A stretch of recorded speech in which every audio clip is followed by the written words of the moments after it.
Assalamualaikum geng, kali ini kita dapat perbaikan kulkas inverter LG 2 pintu geng ya. Untuk kerusakan kulkas ini atas dingin normal beku, tapi di bawah tidak dingin sama sekali atau panas. Nah, untuk kali ini saya akan memberikan tutorial cara memperbaiki kulkas 2 pintu ini supaya teman-teman yang memiliki kulkas yang sama atau memiliki jenis keluhan yang sama, ada kulkasnya yang atas dingin bawah kurang dingin atau tidak dingin sama sekali, maka kali ini kita akan melakukan perbaikan tutorial cara perbaikan kulkas LG inverter 2 pintu atas dingin bawah tidak dingin secara lengkap, tutorial perbaikannya. Oke guys, untuk keluhan seperti ini sebenarnya sudah sangat umum terjadi di kulkas 2 pintu seperti ini, baik yang inverter ataupun yang konvensional atau non inverter. Tetapi pada kasus kulkas biasanya kerusakan tersebut terjadi, penyebabnya itu berbeda-beda guys. Tapi pada umumnya secara keseluruhan untuk penyakit kulkas seperti ini biasanya terjadi pada sistem defrostnya ya, yang mengakibatkan evaporator pada kulkas 2 pintu tersebut terjadi pembekuan yang sangat banyak sampai menutupi jalur dari hembusan angin untuk pintu bagian bawah atau ruangan bawah pada kulkas ini. Nah, di sini ini untuk spesifikasi kulkasnya ada di tabel ini. Kulkas ini menggunakan kompresor inverter dengan refrigeran R134. Setelah membuang air pada tampungan air, kita akan langsung mengecek pada timer kulkas ini apakah timer tersebut berfungsi dengan cara memegangnya dan merasakan getaran pada motor dinamo di bagian timernya ya. Nah, setelah itu kita buka bagian dalam dan kita dapati hasilnya. Wah, ternyata betul yang saya bilang guys, terjadi pembekuan atau pengeblokan es pada bagian atas, bagian evaporator pada kulkas ini guys. Nah, di sini untuk membersihkannya dilakukan menggunakan air ya, supaya tidak merusak pada bagian-bagian komponen yang lain seperti cover-cover pada kulkas ini. Nah, setelah dilakukan penyiraman, bisa dilihat sendiri guys. Wah, ini sudah sangat banyak, jadi menghambat hembusan angin menuju bagian bawah dari kulkas ini guys. Nah, kita lepas dulu bagian fan-nya. Nah, bisa dilihat sendiri di sini kita harus membersihkan kerak-kerak yang menumpuk pada bagian evaporator menggunakan air. Ini prosesnya cukup lama, tapi saya tidak akan skip bagian ini supaya teman-teman bisa melihat langsung proses perbaikannya dari awal sampai akhir. Beginilah proses perbaikan kulkas inverter ya guys.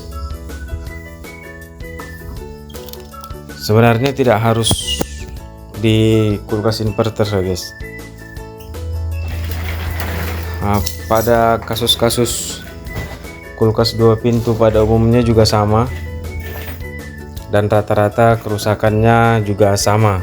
Dia berada di bagian defrost system. Nah, untuk defrost system sendiri itu terdiri dari beberapa komponen guys ya. terdiri dari komponen heater atau pemanas atau elemen pemanas biasa orang menyebutnya,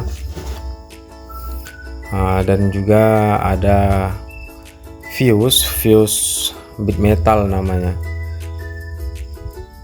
atau biasa orang menyebutnya depros gitu ya kalau kita cari di toko-toko elektronik. Nah, di sini jumlah apanya sangat banyak sekali guys, jadi harus memang disiram dengan air untuk membersihkan semua kerak-kerak es yang menumpuk pada bagian evaporator ini. Nah, penyiraman air ini dilakukan untuk membersihkan es dan juga untuk melihat apakah lubang pembuangan air yang menuju belakang kulkas atau di atas kompresor tersebut itu lancar ya guys. Kalau dia tersumbat harus diperbaiki dulu sumbatnya, atau didorong atau ditusuk pakai apa pada lubang pembuangan airnya.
Setelah dirasa bersih, maka kita ambil penggantinya. Nah, ini namanya bit metal ya. Nah, itu berfungsi sebagai sensor atau pendeteksi suhu. Apabila suhu sudah mencapai titik minus, maka dia akan terhubung. Apabila kita lakukan pengetesan melalui menggunakan multitester secara langsung seperti ini, maka dia dideteksi tidak menyambung atau putus ya, tetapi dia akan menyambung ketika sudah mencapai suhu minus. Nah, di sini kita lakukan pengecekan apakah fuse normal atau ada komponen-komponen lain yang rusak. Nah, di sini file videonya korup ya. Jadi untuk pengetesannya itu videonya hilang guys, tidak bisa diputar. Tapi nanti akan saya contohkan yang bagus fuse-nya. Sebenarnya fuse itu artinya sekring ya, sekringnya terhubung gitu. Maka kalau untuk melakukan pengecekan menggunakan multitester ini ya kita gunakan di bus atau kali 1 kalau di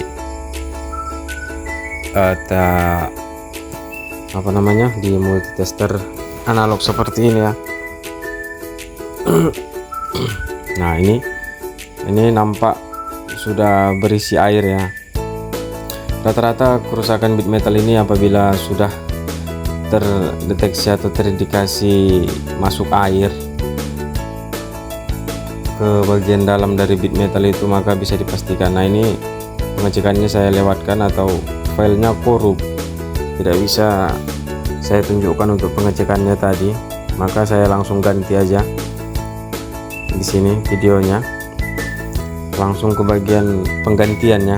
Nah, sudah saya lakukan penggantian, sudah saya lakban, maka saya taruh di posisinya sewaktu kita bongkar tadi, guys. Nah, untuk tipe kulkas ini walaupun dia menggunakan kompresor inverter, tetapi untuk di bagian bit metal dia masih menggunakan bit metal yang konvensional, guys. Nah, di sini kita letakkan di bagian ini karena sebelumnya posisinya memang di sini, karena ini titik beku yang cukup dingin, walaupun bukan yang paling dingin, tapi di sini cukup dingin. Dan posisi awalnya tadi memang berada di sini, guys ya. Nah, ini kita rapikan, kita pasang kembali. Ini yang saya pasang ini fuse ya. Nah, di sini sudah saya lakukan tadi pengecekan, ternyata fuse-nya masih bagus. Hanya terdeteksi pada bagian bit metalnya saja tadi yang sudah dimasukin air.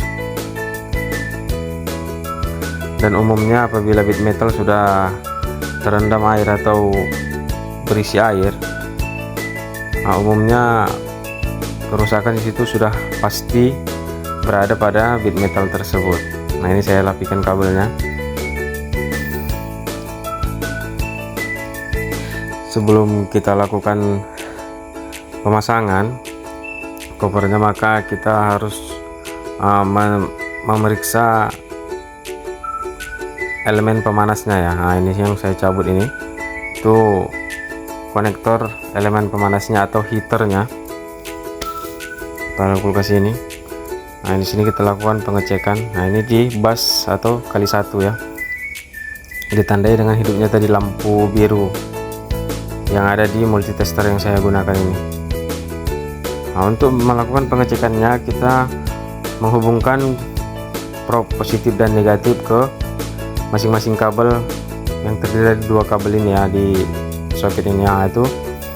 Nah, itu terdeteksi jarum bergerak ya, tapi tidak mentok, artinya dia memiliki hambatan.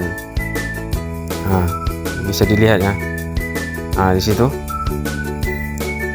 terbaca. Apabila dia tidak terbaca, artinya dia putus, atau tidak ada hambatan, artinya dia putus. Apabila dia menunjukkan jarum penuh atau busnya hidup, artinya ada yang short, maka akan kita lakukan penggantian pada heaternya. Sebelum melakukan pemasangan, kita harus membersihkan area-area pada bagian ini karena berisi air tadi ya. Kita pastikan di sini kering dulu, bersih. Habis itu baru kita lakukan pemasangan fan dan koper penutup dari evaporator ini. Nah, kita bersihkan dulu sampai kering ya, menggunakan kanebo atau kain lap yang bisa menyerap dari kelembapan. Apabila kita lakukan seperti ini dengan cara dibersihkan, jadi pelanggan atau pemilik kulkas juga senang dengan hasil pekerjaan kita. Memang hal-hal seperti ini terlihat sepele, tapi ini termasuk dari pelayanan kita dalam mengerjakan pekerjaan servis hari-harinya. Sudah terbiasa melakukan seperti ini. Nah, kita pasang fan-nya, kita rapikan kabelnya, lalu kita masukkan ke posisi seperti semula.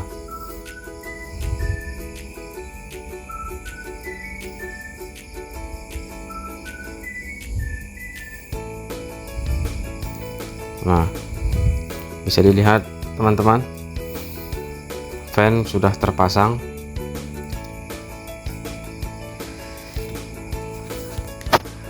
Setelah ini kita langsung menghidupkan kulkasnya untuk melihat apakah fan-nya bekerja setelah kita lakukan perbaikan. Nah, ini fan-nya berputar ya, normal ya. Nah, karena kipasnya sudah berjalan dengan normal, maka kita lakukan penutupan pada bagian koper di bagian atas ini ya. Setelah itu kita akan melakukan pengecekan apakah hembusan angin sudah sampai ke bagian bawah dari kulkas ini. Kita lakukan penutupan terlebih dulu guys.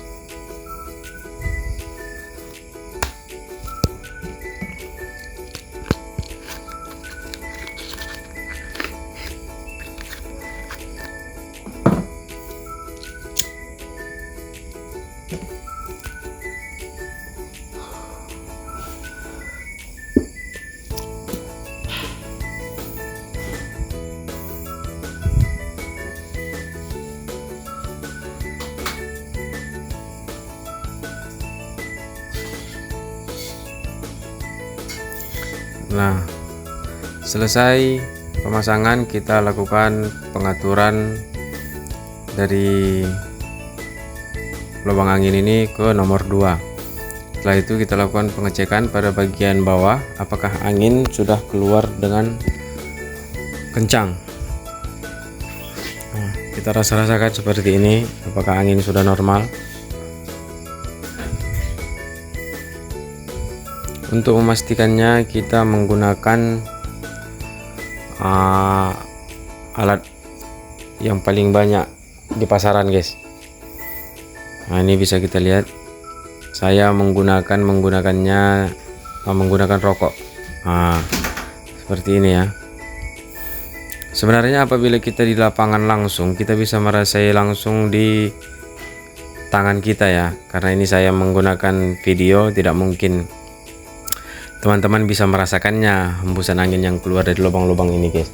Maka saya menggunakan rokok, dan itu juga tidak terlalu terlihat ya. Nah, di sini saya coba dekatkan. Nah, bisa dilihat di bagian itu. Nah, angin terlihat menghembus dengan cukup kencang. Nah, demikian perbaikan kita pada kali ini.